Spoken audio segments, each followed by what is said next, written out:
တောင်ကိုတက်ဖို့စိတ်ကူးမရှိဘူးကျွန်တော်လည်းဒီမှာထင်တာဒီတောင်ကနိမ့်လေးလို့ထင်တာဒီပြီးတော့နီးလို့လည်းထင်တာထွက်လာပြီးတော့ကားတော့ရတာဆိုပြီးကားမောင်းကြည့်ဒီကယ်တော့တောင်ကအရင်ဝေးနေတာတောင်ကအရင်ကြီးလုံးတော့လေအရင်ကြီးလုံးတဲ့အခါကျတော့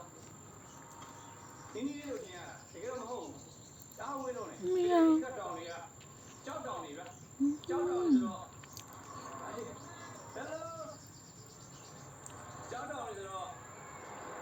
喵တောင်ပြရနိုင်တဲ့အန္တရာယ်လည်းကြီးတယ်မိုးရရဲ့ဆိုတော့သားဆိုရင်ဝါရီရှဲတော့ဘာလို့သွားကဲမိထားလို့စဉ်းစားထားတာဒါပေမဲ့